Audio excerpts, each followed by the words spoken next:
everything that is good, including GDP, and so on, that should be 17% in India at least. Then we are doing average. We cannot be satisfied. Santosh ne manwano ke India is shining, we are doing well. Santosh ક્યારે માનવાનો કે આપણે average કામ કર્યું જ્યારે આપણને 17% world નો GDP થશે, હમણાં 5% છે.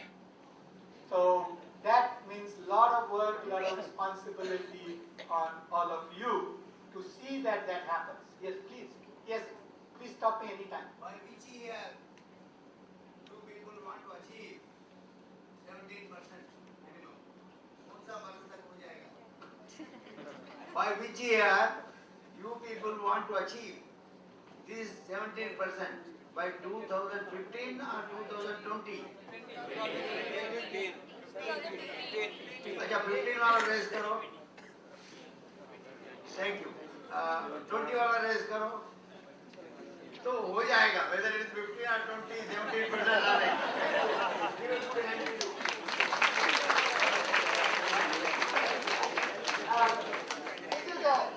This is an aspirational figure. Relative GDPs don't change so quickly. So, from my point of view, I'll be very happy if we achieve this by 2075. But we have to keep on working. And I think this is an aspiration goal, and it has to be a very realistic goal, because just as we are growing, China is growing, other countries are growing, we don't have the kind of natural resources they do, we are energy deficient, and so on. So we got to be realistic, and how we are going to grow is knowledge, and what he had said, you have to reduce waste, plus you have to keep on applying value addition through knowledge economy, because knowledge is the most important factor of production. It is not labor, it is not capital. Knowledge is the only one that others can't take away, and it doesn't have diminishing returns. And so long as you are always questing for knowledge, always જાણવાનો, કેવી રીતે apply કરવાનો, that you are trying all the time to do things better, to get better trade-offs between growth, equity, accessibility, and so on, that is the only way that a country and an organization can progress. Okay. Next one, please. Now, notice that the idea of economic growth in the world is very important to understand. This goes even back. This is by AD 1 onwards.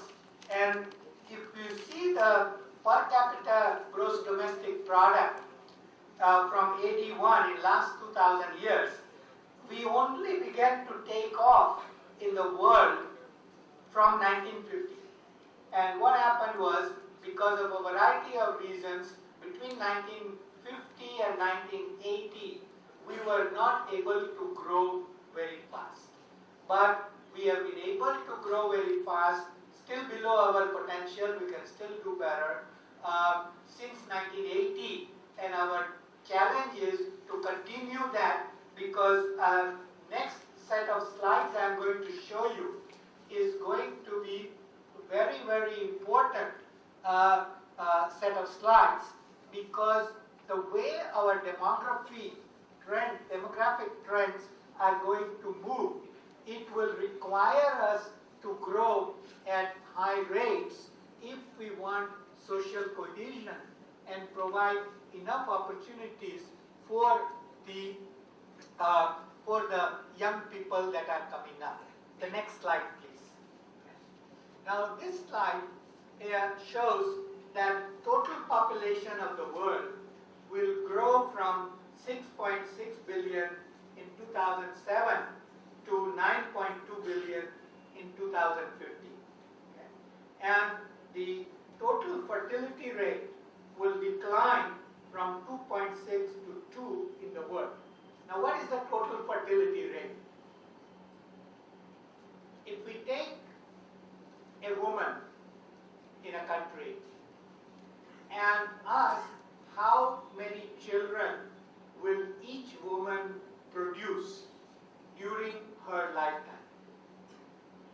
that is the total fertility rate. If we want population to be stable, then each woman statistically must produce 2.15 children during her lifetime. Now, why is it 2.15? Because when a woman produces a child, the mother is going to die one day. We all know we are going to die one day. Only thing we don't know is when, where, and how. So we don't know that, but we know we'll die one day. So the mother will die one day, father will die one day. So that means that if you have a woman has got 2 children, then father and mother will be replaced over time, population will be stable. But because some women are not going to have children, or some children die very young as soon as they are born, within 5 years, so we need 0.15 as a statistical demographic calculations. So now notice that the world is going to have lower, according to these estimates. These are UN estimates. But let's look at India. In India, our population will grow from 1.1 to 1.6.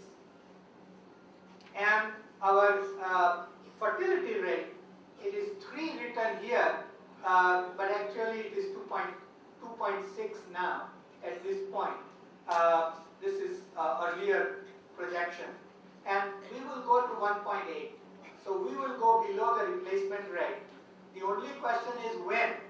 And the policymakers had planned that India should reach 2.15 by 2015.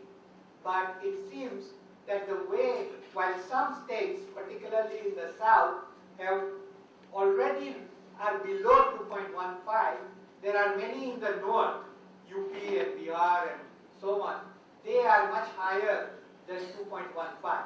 So we have an internal demographic imbalances which we will have to tackle over the next 2 decades. That will be a major challenge, and we get a lot of internal migration because the southern countries will see aging population, not enough workers, and the northern will have excess of it. So that's why employability in education is very important. How much is Gujarat? Gujarat is around 2.5, 2.6.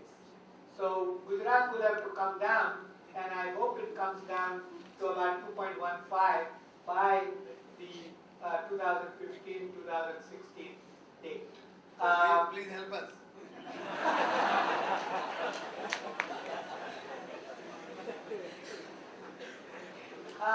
Notice that the one consequence of the lower fertility rate means that the young people are not as many as before.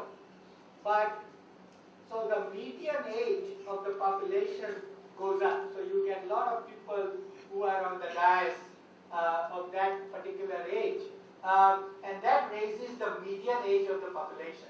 So our median age is right now 24, so we are a young country, but it will be 39 years.